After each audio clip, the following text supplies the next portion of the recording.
Hello to all the class 11th students of HSS Shakkar. तो आज हम स्टार्ट करने जा रहे हैं इंटीग्रेशन। ओके, तो इससे पहले हमने देखिए पढ़ा हुआ था फंक्शन, टाइप्स ऑफ फंक्शन, उसके बाद लिमिट्स के बारे में पढ़ा हमने कुछ, उसके बाद हमने डेरिवेटिव्स के बारे में पढ़ा, ठीक है, ab initio मेथड पढ़ा और उसके स्टेप्स पढ़े। तो और हमने फिर डेरिवेटिव्स निकाले, एक्स पावर n फंक्शन का हमने ab initio मेथड से डेरिवेटिव निकाला, ठीक है, एक फॉर्मूला निकला हमारे पास। फिर sin x का ab initio मेथड से निकाला हमने, cos x का, log x का और e पावर ax का, ठीक है। उसके बाद हमने बहुत सारे डिफरेंशिएशन के ऊपर, इन सारे फंक्शंस के ऊपर, डेरिवेटिव्स के ऊपर क्वेश्चन किए, ठीक है। तो उसके बाद हमने फिर डिफरेंशिएशन के दो रूल्स पढ़े थे, product rule and quotient rule, ठीक है। उसके ऊपर हमने कुछ एग्जांपल्स की। तो वो एग्जांपल्स, वो वीडियोस यूट्यूब पे हैं, तो वहाँ से आप, लिंक मैंने ऊपर दिया भी है ग्रुप में आपको, तो वहाँ से आप ले लेना। तो अभी हम जल्दी से स्टार्ट करते हैं इंटीग्रेशन। ओके, तो इंटीग्रेशन बस क्या है, ये एक प्रोसेस है जिससे हम, हमारे पास डेरिवेटिव दिया होता है, उसका वापस हम फंक्शन निकालते हैं, ठीक है। डिफरेंशिएशन में क्या करते थे हम, हमारे पास फंक्शन दिया होता था, हम उसका डेरिवेटिव निकालते थे। लेकिन यहाँ पे आपके पास डेरिवेटिव दिया होगा और उसका उल्टा वापस आपको फंक्शन निकालना है। मतलब ये डिफरेंशिएशन का रिवर्स प्रोसेस है, उसका अपोजिट प्रोसेस है, ठीक है ना। तो देखिए यहाँ पर integration is the reverse process of differentiation, ये पॉइंट आपको पता होना चाहिए। दूसरा आप बोल सकते हैं it is the process of finding the function whose derivative is given. तो ये एक ऐसा प्रोसेस है जिससे हम फंक्शन निकालते हैं जिसका डेरिवेटिव गिवन होता है आपके पास, ठीक है। और ये रिवर्स प्रोसेस ऑफ डिफरेंशिएशन है। तो इसका डिफाइन कैसे करना आपको, definition, suppose f(x) is the derivative of a function f(x) with respect to x, then we can write d by dx of f(x) is equal to x। तो आपके पास एक function f(x) है जिसका डेरिवेटिव कितना आता है, कैपिटल f(x), ठीक है। इसका डेरिवेटिव ये आ रहा है, तो इसका मतलब हम लिख सकते हैं d by dx of small f(x), इसका d by dx कितना होगा, ये होगा, लिखा है ना, ठीक है। तो then f(x) is called as integration of capital f(x). तो इसका डेरिवेटिव किया मैंने, तो मेरे पास ये आ गया आंसर, ये डेरिवेटिव वैल्यू आ गई। तो इसका डेरिवेटिव आ गया ये, इसका मतलब ये जो डेरिवेटिव आया है इसका वापस इंटीग्रेशन ये आएगा भाई, ठीक है। ये चीज आपको समझनी है। तो ये फंक्शन दिया था, इसका डेरिवेटिव ये निकला, तो इसका मतलब ये डेरिवेटिव जो वैल्यू आई हुई है, जो डेरिवेटिव फंक्शन आया हुआ है, अगर इसका हम इंटीग्रेशन निकालेंगे तो वो वापस फंक्शन आना चाहिए, ये है इंटीग्रेशन, ठीक है। तो then f(x) is called as, तो मतलब ये आ गया, इसका इंटीग्रेशन वापस वो फंक्शन, तो इसलिए then f(x) is called as integration of f(x), ठीक है, with respect to x, and it is written as integral of f of x dx is equal to f of x। कैसे पढ़ना है, integral of f of x dx is equal to f of x, ठीक है। तो ये आपका integral sign है, देखिए मैंने इसको बोला है कि ये s जैसा है, थोड़ा लंबा सा है, ठीक है ना। थोड़ा सा ऐसे लंबा सा बनाओ, नीचे से भी टेढ़ा करो, ऊपर से भी टेढ़ा करो, ओके।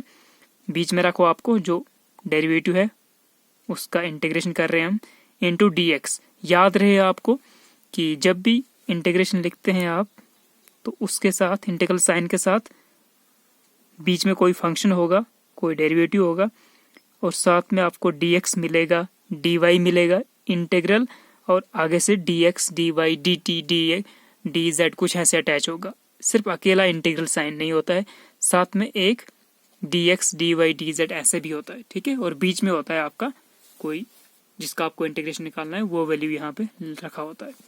तो बस आपको integral of f of x dx is equal to f of x, ठीक है। तो ये डेफिनेशन आपने यूज करना है। तो ये चीज क्या है, एक किस्म का ये एक डेरिवेटिव है, डेरिवेटिव का इंटीग्रेशन करेंगे तो वापस आंसर आएगा फंक्शन, ठीक है, ओके। तो ये था आपके पास इंटीग्रेशन का डेफिनेशन। और एक्चुअल में इंटीग्रेशन क्या होता है, ये आपको देता है एरिया अंडर द कर्व। ठीक है, उसके लिए आप क्या करना, जो मोहम्मद इलियास सर हैं HSS बरसू में, तो वो वीडियो लेक्चर्स देते हैं, करगिल लेक्चर्स फोरम जो वीडियो चैनल है, तो उस पर आपको उनके वीडियोस मिलेंगे। तो उनने ये अच्छे तरीके से पढ़ाया हुआ है इंटीग्रेशन के बारे में आपको।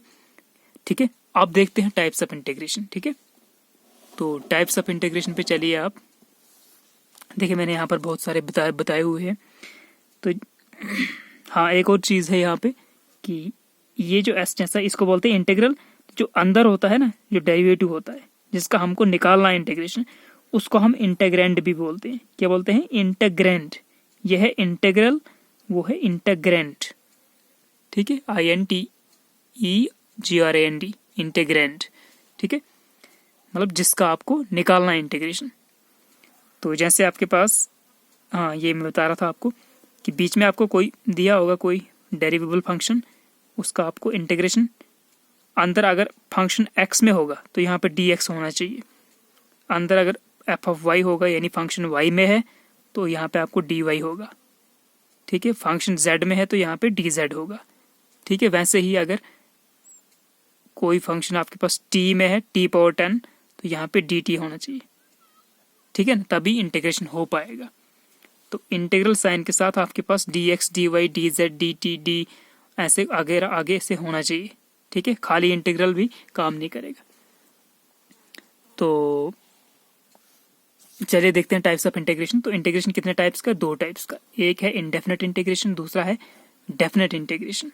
ओके, तो इनडेफिनेट इंटीग्रेशन में क्या होता है, हमारे पास when we don't get a definite answer या सोल्यूशन, जब हमारे पास एक कोई पक्का आंसर नहीं आता है, डेफिनेट आंसर नहीं मिलता है, we use a constant term c, हम कांस्टेंट c यूज करते हैं या i यूज करते हैं अलॉन्ग विद द आंसर। तो जो आंसर आता है उसके साथ हम प्लस में प्लस c कर लेते हैं आंसर में, या प्लस i कर लेते हैं। ये चीज याद रखना आप। ठीक है, तो इस केस में इंडेफिनेट में आपको कैसे आंसर मिलेंगे? x आएगा आंसर में। ठीक है, कुछ इंटीग्रेशन करेंगे तो आपको x आएगा। तो हम क्या करते हैं, x प्लस c कर देते हैं, क्योंकि x का पता नहीं है क्या है एक्चुअल में। ठीक है ना, x कुछ भी हो सकता है, वेरिएबल आता है एक किस्म का आंसर में। ठीक है, या x प्लस 4 आ सकता है, साइन x आ सकता है आंसर में, कॉस स्क्वायर x आ सकता है, लॉग ऑफ x आ सकता है, under root something x plus 4, ऐसे कुछ भी आ सकता है आंसर में। ठीक है ना, एक्चुअल वैल्यू 1 2 3 नहीं आती है। ठीक है ना, पूरी डेफिनेट वैल्यू नहीं आती है, तो इसलिए हम इसको बोलते हैं इनडेफिनेट। ठीक है, ये डेफिनेट आंसर नहीं आता है, इसलिए इस इंटीग्रेशन को बोले में इनडेफिनेट। दूसरा होता है second kind is definite integration. Definite integration के लिए हम क्या करते हैं, we get a definite value in the answer. तो इसमें हम क्या करते हैं, डेफिनेट वैल्यू आंसर में आती है। For example 0, 1/9, 14, 0.008, 1000।